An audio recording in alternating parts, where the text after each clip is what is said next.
Hi hello ನಮಸ್ತೆ ಸ್ನೇಹಿತರೆ, ನಾನು ನಿಮ್ಮ ಪ್ರೀತಿಯ ಸಿದ್ದು. ನಿಗೂಢವಾದ ಆತ್ಮದ ಕಥೆಗಳಿಗೆ ಸ್ವಾಗತ. ಇವತ್ತು ನಾನು ನಿಮ್ಮ ಸಬ್ಸ್ಕ್ರೈಬರ್ ಹೇಳಿದಂಥ ಒಂದು ಭಯಾನಕ ಕಥೆ ಹೇಳ್ತಾ ಇದ್ದೇನೆ. ಅದೇನಪ್ಪ ಅಂದರೆ, ನಮ್ಮ ಸಬ್ಸ್ಕ್ರೈಬರ್ ಊರು ಬಂದುಬಿಟ್ಟು ಶಿವಮೊಗ್ಗದ ಹತ್ರ ಇರೋ ಸಾಗರ ಅಂತೇಳಿ. ಆ ಸಾಗರದಿಂದ ಅವರು ಬೆಂಗಳೂರಿಗೆ ಒಂದು ಕಂಪ್ನಿಯಲ್ಲಿ ಕೆಲಸ ಮಾಡೋದಕ್ಕೆ ಹೋಗಿರ್ತಾನೆ. ಹಾಗೆ ಸಾಗರದಲ್ಲಿರೋ ಅವ್ರ ಸ್ನೇಹಿತರು ಸಹ ಅದೇ ಕಂಪ್ನಿಯಲ್ಲಿ ಕೆಲಸ ಮಾಡ್ತಿರ್ತಾರೆ. ಹಾಗೆ ಬೆಂಗಳೂರಲ್ಲಿ ಕೆಲಸ ಮಾಡ್ತಾನೆ ಆ ಕಂಪ್ನಿಯಲ್ಲಿ ಇದ್ಕೊಳ್ಳಿ ಅವ್ರ ಸ್ನೇಹಿತರು ಸಹ ತುಂಬ ಜಾಸ್ತಿ ಇರ್ತಾರೆ.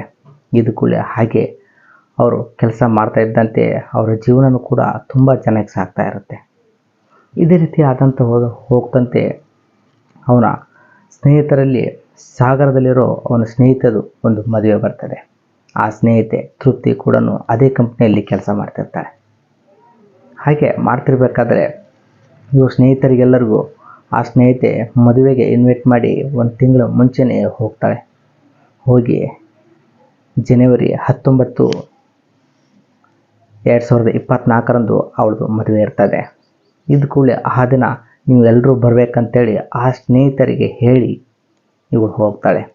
ಸರಿ ಆಯಿತು ಅಂತೇಳಿ ಅವ್ರ ಸ್ನೇಹಿತರು ಸಹ ಹೇಳ್ತಾರೆ. ಹೇಳಿದ ಕೂಡಲೇ ಆ ಡೇಟಿಗೆ ಇವ್ರು ಹೋಗೋದಕ್ಕೆ ಅವ್ರ ಸ್ನೇಹಿತರೆಲ್ಲರೂ ಆ ಕಂಪ್ನಿಯಲ್ಲಿ ರಜೆ ತಗೋತಾರೆ. 5ರಿಂದ 6 ಜನ ಇರ್ತಾರೆ. ಇದು ಕೂಡಲೇ ಅಲ್ಲಿ ಎಲ್ಲರೂ ಸಹ ರಜೆ ತಗೊಂಡು ಒಂದಿನ ಮುಂಚೆನೇ ಹೋಗಬೇಕಂತೇಳಿ ಎಲ್ಲರೂ ಸಹ 4 ಜನ ಅಥವಾ 5-6 ಜನ ಸೇರಿ ಮಾತಾಡಿ ಆ ಕಂಪ್ನಿಯಲ್ಲಿ ಒಂದು 2-3 ದಿನ ರಜೆ ತಗೋತಾರೆ. ರಜೆ ತಗೊಂಡು ಹೋಗೋದಕ್ಕೆ ಪ್ಲ್ಯಾನ್ ಮಾಡ್ತಾರೆ. ಆ 4 ಜನರಲ್ಲಿ ಒಬ್ಬ ಅಶ್ವಥ್ ಅಂತೇಳಿ ಅವನ ಹೆಸರು, ಆ ಸ್ನೇಹಿತನ ಹೆಸರು. ಅವನದು ಕಾರ್ ಇರ್ತದೆ. ಕಾರ್ ತೊಗೊಂಡು ಮದುವೆಗೆ ಹೋಗೋಣ ಅಂತೇಳಿ ಎಲ್ಲರೂ ಸಹ ಪ್ಲ್ಯಾನ್ ಮಾಡಿ ಒಂದಿನ ಮುಂಚೆನೇ ಹೋಗೋದಕ್ಕೆ ಮುಂದಾಗ್ತಾರೆ. ಆ ಶಿವಮೊಗ್ಗದಿಂದ ದೂರದಲ್ಲಿರೋ ಸಾಗರ ಅಂತೇಳಿ ಅವ್ರ ಊರು ಇರುತ್ತೆ. ಅಲ್ಲಿ ಸ್ವಲ್ಪ ತುಂಬಾ ಕಾಡು ಇರ್ತದೆ, ಘಾಟ್ ಸೆಕ್ಷನು. ಇದೇ ರೀತಿಯಾದ ತುಂಬ ದಟ್ಟವಾದ ಕಾಡು ಇರ್ತದೆ. ಇವರು ಬೆಂಗಳೂರಿಂದ ಸುಮಾರೊಂದು ಒಂದಿನ ಮುಂಚೆ ಊರು ಬಿಟ್ಟು ಒಂದು ಸಾಯಂಕಾಲ 5ರಿಂದ 6 ಗಂಟೆಗೆ ಬಿಟ್ಟಿರ್ತಾರೆ. ಬಿಟ್ಟು ಕೂಡಲೇ ಬೆಳಿಗ್ಗೆ ಮುಟ್ಟಿದ್ರೆ ಆಯಿತು ಅಂಥೇಳಿ ಅವರು ಅಲ್ಲಿಂದ ಬರ್ತಾರೆ. ಬಂದು ಸುಮಾರು ಸಕಲೇಶಪುರದಿಂದ ದಾಟಿ ಶಿವಮೊಗ್ಗದ ಹತ್ರ ಬಂದು ಆ ಸಾಗರ ದಾರಿಯನ್ನು ಹಿಡಿತಾರೆ. ಹಿಡಿದು ಆ ಊರಿಗೆ ಹೋಗೋದಕ್ಕೆ ಕಾರ್ಡ್ ಎಂಟ್ರಿ ಆಗುತ್ತೆ. ಕಾರ್ಡ್ ಎಂಟ್ರಿ ಆದ ಕೂಡಲೇ ಅಲ್ಲಿ ತುಂಬ ಘಾಟ್ ಸೆಕ್ಷನ್ ಇರ್ತದೆ. ಘಾಟ್ ಸೆಕ್ಷನ್ ಆದ ಕೂಡಲೇ ಅಲ್ಲಿ ಒಂದು 2-3 ದಾರಿ ಇರ್ತದೆ. ಆ ದಾರಿಯಲ್ಲಿ ಇವರು ಯಾವುದು ಹೋಗ್ಬೇಕಂತೇಳಿ ಗೊತ್ತಾಗದೆ ಆ ಮ್ಯಾಪನ್ನು ಹಾಕ್ತಾರೆ. ಆ ಊರಿಗೆ ಹೋಗೋದಕ್ಕೆ 2 ದಾರಿ ಇದ್ದ ಕೂಡಲೇ ಮ್ಯಾಪ್ ಹಾಕಿದ ಕೂಡಲೇ ಮ್ಯಾಪಿನ ದಾರಿಯಲ್ಲಿ ಹೊರಡ್ತಾರೆ. ಹೋದ ಕೂಡಲೇ ಆ ಮ್ಯಾಪು ಒಂದು ಬೇರೆ ದಾರಿಯಲ್ಲಿ ಕರ್ಕೊಂಡು ಹೋಗೋದಕ್ಕೂ ಶಾರ್ಟ್ಕಟ್ ದಾರಿ ಅಂತ ಹುಡುಕಿ ಆ ಶಾರ್ಟ್ಕಟ್ ದಾರಿಯಲ್ಲಿ ಹೋಗ್ತಾ ಇರ್ತಾರೆ. ಇವರು ಮಧ್ಯದಲ್ಲಿ ದಾರಿ ತಪ್ಪೋಗುತ್ತೆ. ತಪ್ಪೋದ ಕೂಡಲೇ ಹಾಗೆ ಸುಮಾರು ದೂರ ಹೋಗ್ತಾ ಇದ್ದಾರೆ. ಹಾಗೆ ಹೋಗ್ತಾ ಇದ್ದಂತೆ ಸುಮಾರು ರಾತ್ರಿ ಒಂದು 9 ಗಂಟೆ ಆಗಿರುತ್ತೆ. ನಾವು ಎಲ್ಲರೂ ದಾರಿ ತಪ್ಪಿದ್ದೇವೆ, ಈ ದಾರಿಯಲ್ಲಿ ಬರಬಾರ್ದಾಗಿತ್ತು ಅಂಥೇಳಿ ಎಲ್ಲರೂ ಸಹ ಕಾರ್ ಹಿಡಿದು ಹೊರಗಡೆ ಮಾತಾಡ್ತಾರೆ. ಮಾತಾಡಿದ ಕೂಡಲೇ ಸರಿ ಆಯಿತು ಅಂಥೇಳಿ ಇನ್ನೊಂದು ಸ್ವಲ್ಪ ಮುಂದೆ ಹೋಗಿ ಟರ್ನ್ ಮಾಡ್ಕೊಂಬರೋಣ ಅಂಥೇಳಿ ಆ ಕಾರನ್ನು ಹಾಗೆ ಮುಂದೆ ಚಲಾಯಿಸ್ತಾರೆ. ಚಲಾಯಿಸಿದ ಕೂಡಲೇ ದೂರ ಹೋದಂತೆ ಒಂದು ದಾರಿ ಮಧ್ಯದಲ್ಲಿ ಒಂದು ಕಾರ್ ನಿಂತ್ಕೊತಿರುತ್ತೆ. ಅದು ಆಕ್ಸಿಡೆಂಟ್ ಆಗಿರುತ್ತೆ. ಆ ಕಾರಿನಲ್ಲಿ ಒಬ್ಬ ತಂದೆ, ಮಗಳು, ತಾಯಿ ತುಂಬ ಏಟಾಗಿರುತ್ತೆ. ಅವ್ರ ಜೀವ ಇನ್ನೂ ಹೋಗಿರಲ್ಲ. ಇವರೆಲ್ಲರೂ ಸಹ 4 ಜನ ಆ ಕಾರಿನ ಕೆಳಗಡೆ ಇಳಿದು ಆ ಕಾರಿನ ಹತ್ರ ಹೋಗ್ತಾರೆ. ಅದರಲ್ಲಿ ಒಬ್ಬರು ಇವ್ರನ್ನ ಆಸ್ಪತ್ರೆ ಸೇರಿಸೋಣ ಅಂತ ಮಾತಾಡೋರು ಒಬ್ಬರು, ಈ ರೀತಿ ತುಂಬ ಆಕ್ಸಿಡೆಂಟ್ ಆಗುತ್ತೆ, ಇರಲಿ ಬಿಡಿ ನಾವು ಹೋಗೋಣ ಬಾ ಅಂತೇಳಿ ಒಬ್ಬರು. ಇನ್ನೊಬ್ಬರು ಆ ಆಕ್ಸಿಡೆಂಟ್ ಆದ ಪ್ಲೇಸನ್ನು ಫೋಟೋ ಅಥವಾ ವಿಡಿಯೋ ಮಾಡ್ತಾ ಇರ್ತಾರೆ. ಅಲ್ಲಿ ಆಕ್ಸಿಡೆಂಟ್ ಆದ ಜೀವಗಳ ಬಗ್ಗೆ ಇವರು ಯಾರಿಗೂ ಸಹ ಕನಿಕರ ಇರೋದಿಲ್ಲ. ಹಾಗೂ ಈಗ ಮಾಡಿ ಎಲ್ಲರೂ ಸಹ ಆ ಆಕ್ಸಿಡೆಂಟ್ ಆದ 3 ವ್ಯಕ್ತಿಗಳನ್ನು ಅಲ್ಲೇ ಬಿಟ್ಟು ವಾಪಸ್ ಹೊರಡ್ತಾರೆ. ಹೊರಡಿದ ಕೂಡಲೇ ಆ ಮುದ್ದಾದ ಕೂಸು, ಆ ಕೂಸಿನ ಕೈಯಲ್ಲಿ ಒಂದು ಗೊಂಬೆ ಇರ್ತದೆ, ಅದನ್ನೆಲ್ಲ ನೋಡಿ ಹೋಗ್ತಾರೆ. ಹಾಗೆ ರಿಟರ್ನ್ ಕಾರನ್ನು ತಿರುಗಿಸ್ಕೊಂಡು ಬಂದು ಇನ್ನೊಂದು ದಾರಿಲಿ ಹೋಗಬೇಕಾಗಿರುತ್ತೆ. ಅವರು ಹಾಗೆ ಈಗ ಸುತ್ತಾಡೋಷ್ಟರಲ್ಲಿ ರಾತ್ರಿ 11 ಗಂಟೆ ಆಗಿರುತ್ತೆ. ಆದ ಕೂಡಲೇ ವಾಪಸ್ ಕಾರು ತಿರುಗಿಸ್ಕೊಂಬರ್ತಾರೆ. ತಿರುಗಿಸ್ಕೊಂಬಂದ ಕೂಡಲೇ ಸ್ವಲ್ಪ ದೂರ ಬಂದಂತೆ ಅವ್ರ ಕಾರು ಪಂಚರ್ ಆಗಿರುತ್ತೆ. ಪಂಚರ್ ಆದ ಕೂಡಲೇ ಎಲ್ಲರೂ ಸಹ ಕೆಳಗಡೆ ಇಳಿದು ನೋಡ್ತಾರೆ. ಆ ಪಂಚರ್ ಆಗಿದ್ದು ಏರು ಫುಲ್ ಖಾಲಿಯಾಗಿರುತ್ತೆ. ಖಾಲಿಯಾದ ಕೂಡಲೇ ಅವರು ಅಶ್ವತ್ಥನನ್ನು ಮತ್ತು ಅವನ ಸ್ನೇಹಿತ ಕೂಡಿ ಆ ವೀಲನ್ನು ಬಿಚ್ಚೋದಕ್ಕೆ ಮುಂದಾಗ್ತಾರೆ. ಅದರಲ್ಲಿ ಇಬ್ಬರು ಗರ್ಲ್ಸ್ ಇದ್ದವರು ಹಾಗೆ ನೀವು ಬಿಸ್ತಾ ಇರಿ, ನಾವು ಸ್ವಲ್ಪ ದೂರ ಹೋಗ್ಬಿಡ್ತೇವೆ ಅಂತೇಳಿ ಆಚೆ ಸ್ವಲ್ಪ ನಡ್ಕೋತ ಹೋಗ್ತಾರೆ. ನಡ್ಕೋತ ಹೋಗಿ ಆ ಕಾಡಿನ ಮಧ್ಯದಲ್ಲಿ ಘಾಟ್ ಸೆಕ್ಷನ್ ಇರುತ್ತೆ. ಸ್ವಲ್ಪ ನಿಂತಿರ್ತಾರೆ. ಕಾರಿನಿಂದ ಸುಮಾರು 10 ದೂರ ನಿಂತಿರ್ತಾರೆ. ಅಲ್ಲಿ ಒಂದು ಅಶ್ವಿನಿಯನವರಿಗೆ ಒಂದು ಯಾವುದೋ ಮಗು ಹತ್ತಿರೋ ಶಬ್ದ ಕೇಳಿಸುತ್ತೆ. ಅವಳು ಒಬ್ಬಳಿಗೆ ಕೇಳಿಸುತ್ತೆ. ತುಂಬ ಜೋರಾಗಿ ಮಗು ಅಳ್ತಾ ಇರೋ ಶಬ್ದ ಕೇಳಿದ ಆ ಮಗು ಅಳೋರ ಕಡೆನೇ ಇವಳು ಹೋಗ್ತಾಳೆ. ಹೋಗಿ ನಿಂತಿರ್ತಾಳೆ. ಇವಳು ಯಾವ ಮಗು ಆ ಕಾರ್ ಆಕ್ಸಿಡೆಂಟ್ ಆದಲ್ಲಿ ನೋಡುತ್ತಾಳೆ, ಅದೇ ಮಗು ಒಂದು ಗೊಂಬೆ ಹಿಡ್ಕೊಂಡು ಇವಳನ್ನು ಕಟ್ತಾ ಇರುತ್ತೆ.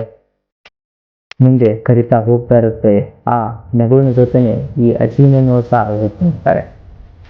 ಹಾಗೆ ಸ್ವಲ್ಪ ದೂರ ಹೋದಂತೆ ಆ ಮಗು ಇದ್ದಕ್ಕಿದ್ದಂತೆ ಮಾಯವಾಗಿಬಿಡುತ್ತೆ. ಮಾಯವಾದ ಕೂಡಲೇ ಇವಳು ಜೋರಾಗಿ ಚೀರಿಬಿಡ್ತಾಳೆ. ಅಶ್ವಿನಿಯನ್ನು ಕಿರಿಸೋನ್ ಕೂಡಲೇ ಈ ಕಾರ್ನಲ್ಲಿರುವ ಹತ್ತಿರದಲ್ಲಿರುವ ಎಲ್ಲ ಸ್ನೇಹಿತರು ಅವಳ ಹತ್ರ ಹೋಗ್ತಾರೆ. ಹೋಗಿ ಏನಾಯ್ತು ಅಂತೇಳಿ ನೀನು ಇಷ್ಟು ದೂರ ಯಾಕೆ ಬಂದಿದೆ ಅಂತ ಕೇಳಿದ್ವಿ. ಅವಳು ಏನೂ ಸಹ ಹೇಳೋದೇ ಇಲ್ಲ. ಅಂದರೆ ಅವಳಿಗೆ ಹೇಳೋದಕ್ಕೆ ಮಾತೇ ಬರೋದಿಲ್ಲ. ಸರಿ ಆಯಿತು ಬನ್ನಿ, ಇಲ್ಲೇನೋ ಪ್ಲೇಸ್ ಸರಿ ಇಲ್ಲ ಅಂಥೇಳಿ ವಾಪಸ್ ಎಲ್ಲರೂ ಸಹ ಕಾರ್ ಹತ್ರ ಬರ್ತಾರೆ. ಅಷ್ಟಂಟರಲ್ಲಿ ಇವರು ಸಹ ವೀಲು ಚೇಂಜ್ ಮಾಡಿರ್ತಾರೆ. ಮತ್ತೆ ಕಾರಲ್ಲಿ ಹತ್ತಿ ಕೂತ್ಕೋತಾರೆ. ಕೂತ್ಕೊಂಡು ಕೂಡಲೇ ಆ ಅಶ್ವಿನಿಯವರಿಗೆ ಆ ಕಾರಿನ ಸೈಡ್ ಮಿರರಲ್ಲಿ ಆ ಮಗು ನೋಡ್ತಾ ಇರುತ್ತೆ. ಇವಳು ಸಹ ಆ ಮಿರರ್ ನೋಡಿದ ಕೂಡಲೇ ಆ ಮಗು ಇವಳಿಗೆ ಕಾಣ್ತಾ ಇರುತ್ತೆ.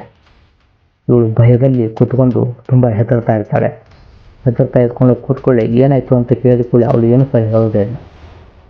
ಹಾಗೆ ಸ್ವಲ್ಪ ದೂರ ಹೋದಂಗೆ ಒಂದು ದಾರಿ ಮಧ್ಯದಲ್ಲಿ ಕಾರ್ ಡ್ರೈವ್ ಮಾಡ್ತಿರ್ಬೇಕಾದ್ರೆ ಅಶ್ವತ್ಥಿಗೆ ಒಂದು ಹೆಂಗಸು ಆ ಕಾರಿನ ಮೇಲೆ ಬಿದ್ದಂಗೆ ಆಗಿಬಿಡುತ್ತೆ.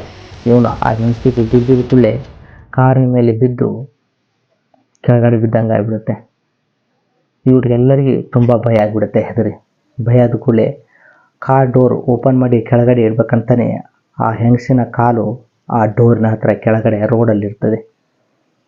ಏನಾಯ್ತು ಅಂತ ಎಲ್ಲರೂ ಕೇಳಿದ ಕೂಡಲೇ ಇವನು ಹೇಳ್ತಾನೆ, ಕೆಳಗಡೆ ಒಂದು ಬಾಡಿ ಬಿದ್ದಿದೆ ಅಂತ ಹೇಳಿದ ಕೂಡಲೇ ಎಲ್ಲರೂ ಸಹ ತುಂಬ ಜೋರಾಗಿ ಹೆದರ್ತಾರೆ. ಹೆದರಿದ ಕೂಡಲೇ ಸರಿ ಏನಂತೇಳಿ ವಾಪಸ್ ಕೆಳಗಡೆ ಹಾಗೆ ಇಳಿತಾರೆ. ಇಳಿದ ಕೂಡಲೇ ಕೆಳಗಡೆ ನೋಡ್ತಾರೆ, ಯಾವುದು ಸಹ ಏನು ಕಾಣೋದಿಲ್ಲ. ಅಲ್ಲಿ ಯಾವ ಬಾಡಿ ಇರೋದಿಲ್ಲ, ಏನೂ ಇರೋದಿಲ್ಲ. ಹಾಗೆ ಇಲ್ಲಿ ಏನೋ ಇದು ನೆಗೆಟಿವ್ ಎನರ್ಜಿ ಇದೆ ಅಂಥೇಳಿ ಎಲ್ಲರೂ ಸಹ ಜೋರಾಗಿ ಮಾತಾಡಿ ವಾಪಸ್ ಕಾರ್ ಹತ್ಕೋತಾರೆ. ಕಾರ್ ಹತ್ಕೊಂಡು ಹಾಗೆ ಸ್ವಲ್ಪ ದೂರ ಹೋಗ್ತಾರೆ. ದೂರ ಹೋದ ಕೂಡಲೇ ಅಲ್ಲೊಬ್ಬ ಡ್ರಾಪ್ ಕೇಳೋ ರೀತಿಯಲ್ಲಿ ಒಬ್ಬ ಬಾಯ್ಸ್ ನಿಂತಿರ್ತಾನೆ. ನಿಂತ ಕೂಡಲೇ ಅಲ್ಲಿ ಎಲ್ಲರೂ ಸಹ ಸ್ವಲ್ಪ ಧೈರ್ಯ ಬರ್ತದೆ.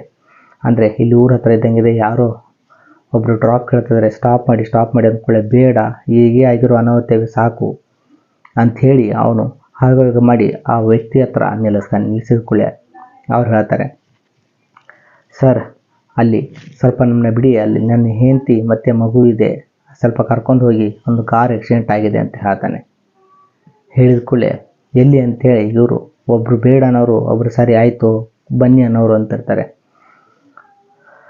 ಸರಿ ಅಂತೇಳಿ ಆ ಕಾರನ್ನು ಅವನು ಹತ್ಕೊಂಡು ಸೀದಾ ಆ ಡ್ರೈವಿಂಗ್ ಮಾಡ್ತಾನೆ ವಾಪಸ್ ಎಲ್ಲಿಗೆ ಹೋಗುತ್ತಂದರೆ, ಇವರು ಆ ಕಾರ್ ಆಕ್ಸಿಡೆಂಟ್ ಆದ ಏನು ಹಿಂದೆ ನೋಡಿದಾರೆ ಆ ಆಕ್ಸಿಡೆಂಟ್ ಆದ ಕಾರಿನ ಹತ್ರನೇ ವಾಪಸ್ ಇವರು ಡ್ರೈವ್ ಮಾಡ್ಕೊಂಡು ಹೋಗ್ತಾರೆ. ಹೋಗಿ ನೋಡಿದರೆ ಆ ಕಾರಿನ ಹತ್ರ 3 ಜನ ಸತ್ತಿರ್ತಾರೆ. ಅಂದರೆ ಈ ಕಾರಿನಲ್ಲಿ ಬಂದಂಥ ವ್ಯಕ್ತಿನೂ ಕೂಡ ಸತ್ತು ಹೋಗಿರ್ತಾನೆ. ಅಂದರೆ ಇಷ್ಟೊತ್ತನ ಇವರು ಕಾಡಿದ್ದು ಆ ಕಾರಿನಲ್ಲಿ 3 ಜನ ಸತ್ತಂಥ ವ್ಯಕ್ತಿಗಳ ಆತ್ಮ ಇವರಿಗೆ ತೊಂದರೆ ಕೊಟ್ಟಿರುತ್ತೆ ಸ್ನೇಹಿತರೆ.